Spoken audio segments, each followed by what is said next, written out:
Привет всем, меня зовут Юля. Salut tout le monde, je m'appelle Yulia et je consacre cette vidéo à tous ceux qui veulent apprendre le russe ou à tous ceux qui apprennent le russe et je vais vous donner des explications en français. Cette vidéo aura 24 thèmes qui sont les plus importants. C'est les premiers thèmes qu'on aborde quand on commence à apprendre le russe. Ça sera une sorte de calendrier de l'Avent grammatical et aussi ça peut vous servir de plein si vous commencez à apprendre les Russes et vous ne savez pas par où commencer. Voilà, ces 24 thèmes sont vraiment essentielissimes si vous apprenez le russe. On y va et sachez que j'ai quelques vidéos pour tous ceux qui apprennent le russe où je donne des explications en français pour le génitif, l'instrumental et le datif. Donc voilà, je vous mets les liens. Et je vais faire des vidéos sur l'accusatif, le locatif et les verbes de mouvement. Faites-moi savoir si ces thèmes vous intéressent ou il y en a d'autres qui vous intéressent plus. On y va. Le premier thème de notre calendrier de l'Avent grammatical, c'est comment comprendre si le mot est masculin, féminin ou neutre. En russe, il y a 3 genres de mots, neutre, féminin, masculin. Mais contrairement au français, c'est assez facile de comprendre si ce mot est féminin, masculin ou neutre. Masculin a souvent une consonne à la fin, donc il n'y a pas de voyelle. Par exemple, кот, divan, год, microphone, computer. Ou masculin peut avoir un signe mot. Конь, огонь. Féminin, a, la terminaison a ou ya. Mama, тетя. Et neutre, a la terminaison o ou ye. Море, вино. Féminin peut avoir un signe mot aussi, donc là c'est vraiment, ça rend peut-être la compréhension un peu plus compliquée parce que vous devez apprendre si le mot a un signe mot à la fin, bah, ça peut être masculin ou féminin. Donc dès que vous apprenez ce mot, il faut vraiment être sûr si c'est masculin ou féminin. Il y a quelques exceptions bien sûr. Par exemple, papa, дядя, дедушка, мужчина. Malgré le fait que ces mots ont les terminaisons de féminin, ce sont les mots masculins, mais ce qui est logique. Ensuite, le deuxième thème pour notre calendrier de l'Avent grammatical, c'est le pluriel. Comment mettre les mots au pluriel en russe? C'est un peu laborieux parce que ça dépend de la terminaison de base. Quelle est la terminaison de ce mot? Donc, pour les mots qui ont la terminaison 0, c'est-à-dire une consonne, comme microphone, computer, снег, divan, on va mettre U. Par exemple, divan, divane, computer, computere. Pour féminin, pareil. Si la terminaison est A, on met U à la fin. Mama, mama, mame. Mais certaines lettres exigent la terminaison I. Regardez bien, je vous mets ici les lettres qui exigent la terminaison I. Par exemple, kniga, knigi. Aussi, neutre, demande, exige les terminaisons ya et a. Вино, вина, моря, моря. Общежитие, общежития. Voilà. Il y a quelques mots, et ça c'est le troisième thème pour notre calendrier. Il y a quelques mots qui sont exceptionnels et qui restent toujours au pluriel. Ce sont les mots джинсы, очки, брюки, шорты, часы, деньги. Donc, contrairement au français, l'argent est toujours au pluriel. La montre, les lunettes, ça c'est comme en français. Et on dit les jeans, on ne dit pas le jean. Donc, jeansy. Le quatrième thème pour notre calendrier de l'Avent grammatical, c'est le premier groupe de verbes. Donc, comme en français, en russe, on a des groupes de verbes, mais on en a 2. Le premier groupe a la terminaison at ou yet. Donc, la terminaison at, on l'enlève et on commence à conjuguer le verbe. Par exemple, le verbe читать. Я читаю, ты читаешь, он читает, мы читаем, вы читаете, они читают. Donc, je vous donne la liste des premiers verbes qu'il faut apprendre et qui sont conjugués comme le verbe читать.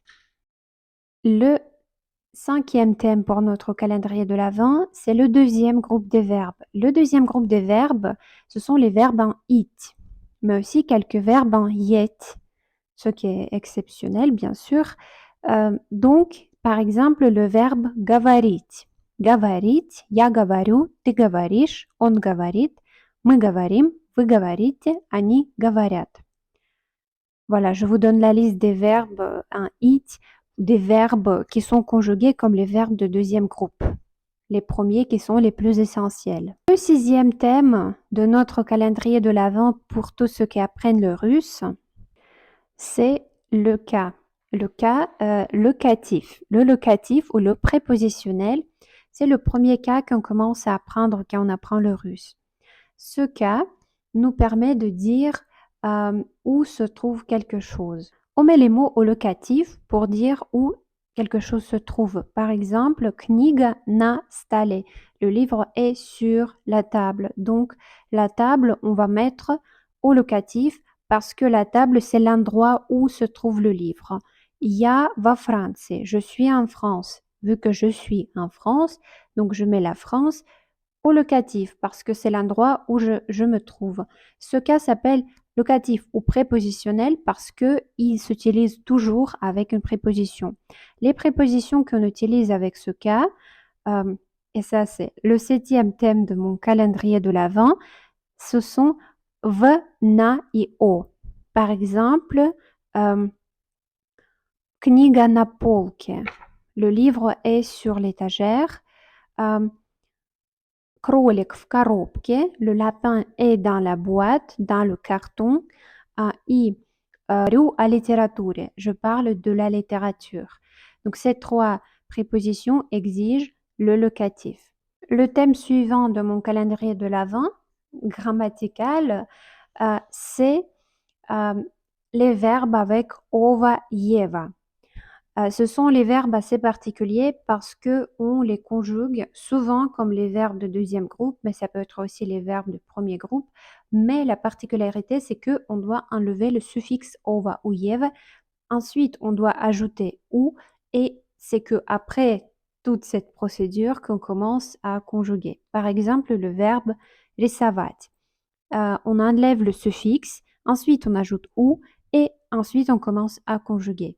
Я рисую, ты рисуешь, он рисует, мы рисуем, вы рисуете, они рисуют. Ce sont les verbes путешествовать, рисовать, праздновать. Je vous donne la liste de ces verbes-là. Vous pouvez les conjuguer en commentaire et je vais regarder si vous faites des fautes ou pas.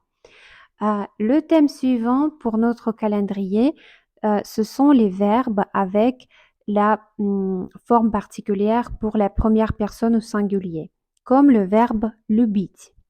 Любить, c'est le verbe de deuxième groupe et il y a une particularité. Я люблю, ты любишь, он любит, мы любим, вы любите, они любят.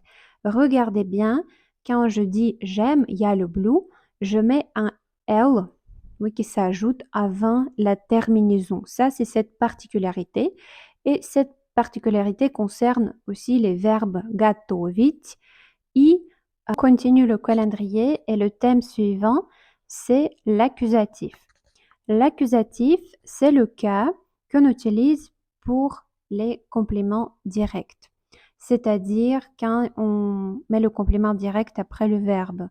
Je vois un tableau, j'aime le fromage, je lis un livre, я вижу картину, я люблю сыр, я читаю книгу. Donc, ce cas est assez simple parce que pour les noms inanimés, on change rien. Donc, quand c'est masculin ou neutre inanimé, on fait rien. Я люблю сыр, я ем шоколад. Vous voyez bien, il n'y a pas de changement. Mais quand ce nom est au féminin, on change A. On remplace A par ou я par you. Par exemple, я люблю маму, я вижу Юлю. Donc, je vois Юля, Юлю. Donc, on a remplacé ya par you. On continue. Le 10e thème pour mon calendrier de l'Avent grammatical, c'est l'accusatif pour les mots animés.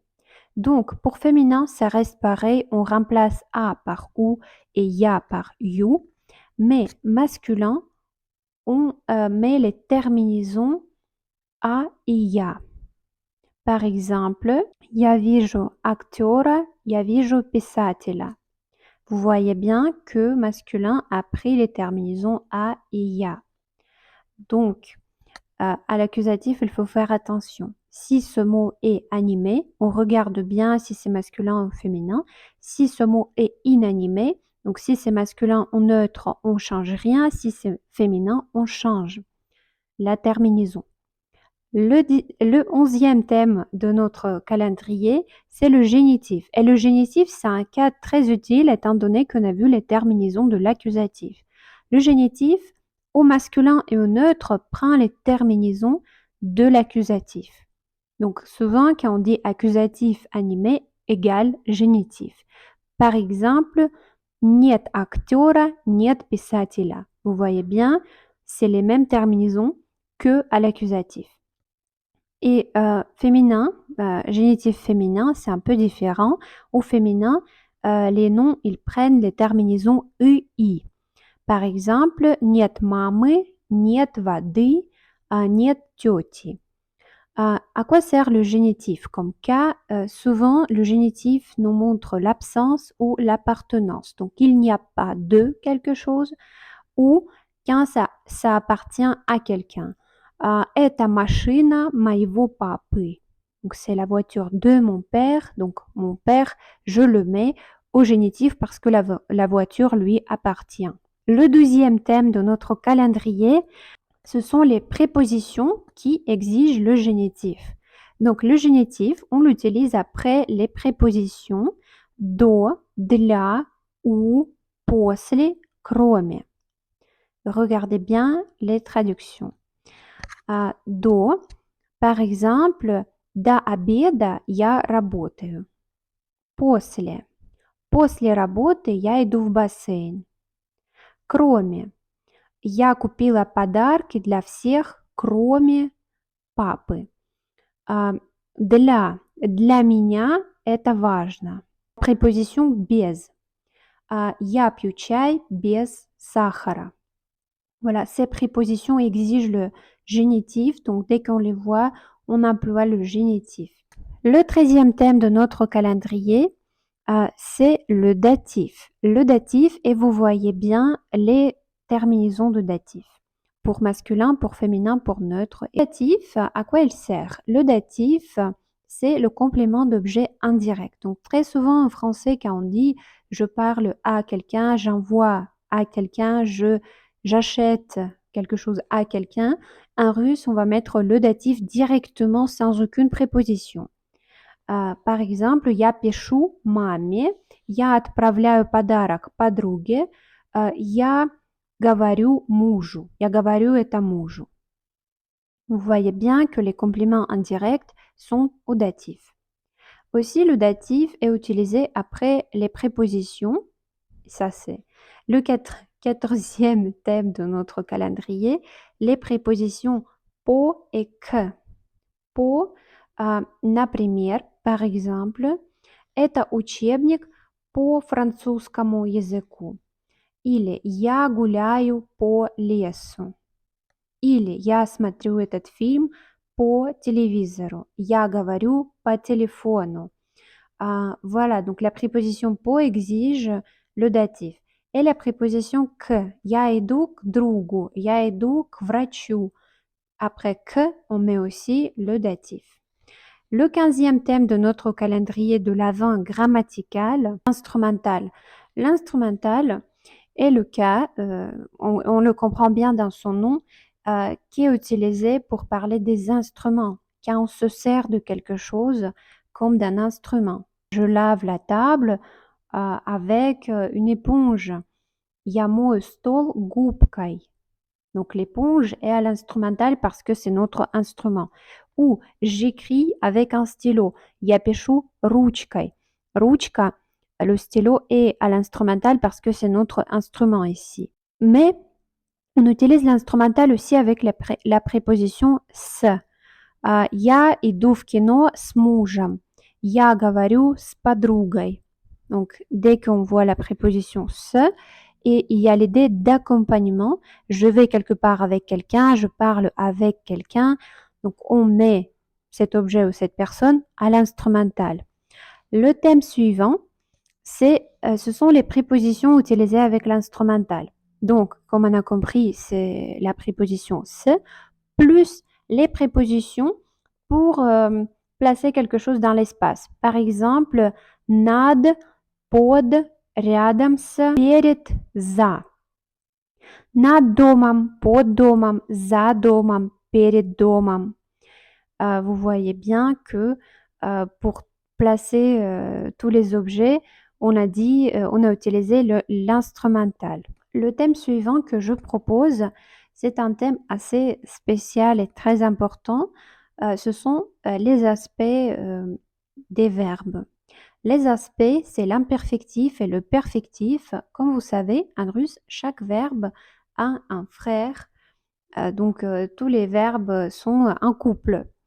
Comme делать, сделать, читать, прочитать, гулять, погулять. À quoi ça sert? Parce qu'en russe, il n'y a qu'un seul futur, présent et passé. Donc, on n'a pas de plus que parfait, imparfait, passé simple. Il n'y a pas toute cette histoire des temps comme en français, en anglais et en d'autres langues. Par contre, on a l'aspect du verbe qui change vraiment la donne, on va dire, parce que il y a un seul présent. Donc, au présent, on n'utilise que l'imperfectif. Par contre, au passé et au futur, on peut utiliser le perfectif et l'imperfectif. Pourquoi? Ça, je vais te donner plus de détails un peu plus tard, mais regardez bien comment on fait ces verbes. Vous voyez bien qu'au perfectif, ils ont souvent un préfixe. Plus rarement, ils ont un suffixe au perfectif.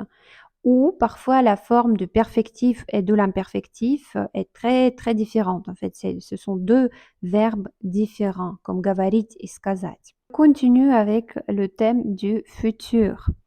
Le futur en russe peut être à l'imperfectif et au perfectif. Si le verbe est à l'imperfectif, on peut juste utiliser le verbe быть au futur et mettre l'infinitif. C'est un peu comme en français quand on dit je vais aller, je vais partir, je vais acheter. Donc en russe, on dit я буду, ты будешь, он будет. Мы будем, вы будете, они будут, plus l'infinitif. Я буду читать книгу, я буду гулять, ты будешь работать, он будет готовить. Mais ça peut paraître trop simple, donc bien sûr qu'il y a le futur au perfectif. C'est quand on prend les fameux verbes qui sont au perfectif et on les conjugue. Souvent, on les conjugue juste comme les verbes au présent, mais vu que c'est le perfectif, ça nous donne le futur parce que le perfectif au présent n'existe pas. Par exemple, делать. Я делаю, c'est je fais, mais я буду делать, je vais faire. Я сделаю, je ferai. Le perfectif au futur nous sert pour parler des actions qu'on va faire une seule fois ou qui auront des résultats tout de suite. Parce que я буду делать, je vais faire, nous montre une action qui va durer ou ça sera notre habitude dans le futur, tandis que я сделаю, ça aura un résultat. Ça va se passer une seule fois. Pareil pour le passé. Donc, on passe à un autre thème, c'est le passé. Le passé à l'imperfectif et au perfectif. Le passé à l'imperfectif, comme peut-être vous l'avez entendu, on enlève la terminaison, on ajoute le suffixe L et ensuite on commence à conjuguer. La conjugaison n'est pas très difficile, il n'y a que 3 formes, masculin, féminin et neutre et pluriel, donc 4 formes. Par exemple, le verbe играть. Он играл, она играла, оно играло и они играли. Vous voyez bien, on a ajouté L et ensuite on a ajouté les terminaisons. Ou читать. Он читал, она читала, они читали. Donc voilà, donc il n'y a que 3 formes, ou 4 avec neutre, mais le neutre, on ne s'en sert pas souvent. Quand on prend le verbe à l'imperfectif et on commence à le mettre au passé, on parle d'une habitude, on parle d'une action qui durait longtemps ou d'une description. Par exemple, я читала книгу. Je lisais un livre. Или раньше я занималась спортом. Avant, je faisais du sport. Mais si on prend un verbe qui est au perfectif, il s'agit d'une action qui s'est passée une seule fois ou qui a eu un résultat. Я прочитала эту книгу. J'ai lu ce livre. Donc, ça signifie que je l'ai fini, je l'ai terminé. Ou сегодня я позанималась спортом. Aujourd'hui, j'ai fait du sport. Vous voyez bien que l'imperfectif au passé, on traduit assez souvent comme l'imparfait en français, et le perfectif, on le traduit assez souvent comme le passé composé. Mais on passe aux choses sérieuses, on passe à un autre thème dans notre calendrier, ce sont les verbes de mouvement. Iti, hadith. Iti, hadith, ce sont deux verbes pour dire aller, aller à pied. Quelle est la différence? Vous allez me dire que c'est là le perfectif et l'imperfectif, mais c'est pas ça. Les deux verbes, iti, hadith, ce sont les imperfectifs. Par contre, on se sert de ces verbes différemment. C'est-à-dire, iti nous montre le processus, tandis que hadith nous montre une habitude. Par exemple, si je dis я иду в магазин. Allô, я иду в магазин. Mais je dis à quelqu'un au téléphone, je vais au magasin. Donc, je vais maintenant. Je suis en train d'aller au magasin. Mais si je dis, каждый день я хожу в магазин. Chaque jour, je vais au magasin. Donc, ça, c'est mon habitude et je le fais chaque jour. C'est pour ça que j'emploie le verbe hadith. Mais aussi, une chose importante, le verbe iti, oui, qui est le premier, on peut l'employer aussi pour parler de nos projets, sans futur, mais juste si on fait la phrase au présent. Par exemple, что ты делаешь сегодня? Qu'est-ce que tu fais aujourd'hui? Я иду в магазин. Je vais au magasin. Pour dire que je vais y aller, mais j'y suis pas encore, mais je vais y aller. Je vous ajoute un autre thème, c'est deux autres verbes de mouvement. Ехать, ездить. Donc, ce sont les verbes aller, mais aller avec un moyen de transport. Ils ont la même logique que les verbes iti, hadith, c'est-à-dire le premier qu'on appelle d'ailleurs déterminé et le deuxième qui est indéterminé. Le premier qui nous montre le processus et le deuxième qui nous montre l'habitude. Donc, я еду в магазин. Что купить? Je vais au magasin en voiture. Qu'est-ce que je dois acheter? Et я езжу на работу в 8 утра. Je vais au travail à 8 heures du matin. Et ça, c'est mon habitude, c'est pas le processus. Deux autres verbes qui ont la même logique, ce sont les verbes nisti, nasit, donc porter, apporter. Et c'est encore la même logique, c'est-à-dire on a le verbe qui est déterminé, le verbe qui est indéterminé. Donc il y a nisu, je porte quelque chose maintenant. Il y a nashu, je porte quelque chose tout le temps. Par exemple, я несу эту сумку домой. Je porte ce sac à la maison. J'apporte ce sac à la maison. Et je le fais maintenant. On le comprend d'après mon verbe. Mais si je dis я ношу яблоки моей бабушке. J'apporte des pommes à ma grand-mère. D'après le verbe, on comprend que ça arrive de temps en temps, que c'est une habitude. Ça se passe pas une seule fois, mais ça se passe assez souvent. Donc, voilà, c'est pour ça que parfois quand vous travaillez avec les verbes de mouvement, il faut vraiment faire attention qu'il y a deux verbes, un verbe qui est indéterminé et un qui est déterminé. Et regardez bien quand on ajoute les préfixes, le verbe qui est déterminé, il se met au perfectif, c'est-à-dire iti. Dès qu'on ajoute le préfixe пойти, перейти, пройти, ça devient le perfectif. Le verbe qui est indéterminé, il reste à l'imperfectif. Par exemple, ходить. Походить, переходить, сходить. Ces verbes restent à l'imperfectif. Donc, voyez bien cette logique que les verbes de processus, dès qu'on ajoute le préfixe, il devient perfectif et les verbes qui montrent l'habitude, bah, ils restent à l'imperfectif. Et le dernier thème de mon calendrier de l'Avent grammatical où je vous ai expliqué les thèmes les plus importants, les premiers thèmes de russe, je vous propose le dernier thème, ce sont les possessifs. Les possessifs, c'est-à-dire les pronoms ou les adjectifs qui nous aident à montrer qu'on possède quelque chose. Comme en français, ma maison, ma voiture, mon ordinateur.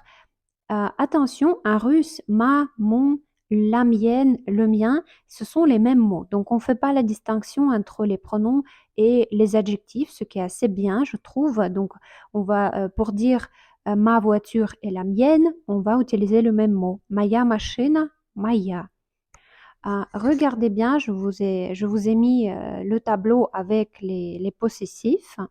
Regardez que chaque possessif, il peut être au masculin, au féminin, au neutre et au pluriel. Mais pour la troisième ligne, c'est-à-dire son, ça, c'est, oui, regardez, il n'y a que deux possessifs. Ça ressemble un peu à l'anglais parce qu'on dit his, her. Его, ее, его. Donc, il n'y a pas toute cette gamme, comme en français, quand on dit sa maison, son ordinateur. On fait juste attention si ça appartient à une femme, donc on met ее дом, ее машина, ее компьютер. Mais si ça appartient à un homme, on met его дом, его машина, его компьютер. Le reste, je trouve, ressemble assez à la langue française parce qu'on a aussi plusieurs possessifs. Ah, c'était la vidéo assez longue où je voulais vous donner les thèmes les plus importants quand on commence à apprendre le russe pour que vous commenciez peut-être continuer à apprendre le russe cette année et aussi en 2025. И с Новым годом, с наступающим Новым годом, с наступающим Рождеством! Je vous souhaite tout le bonheur du monde, bonne année, bonne santé и до новых встреч на моем канале.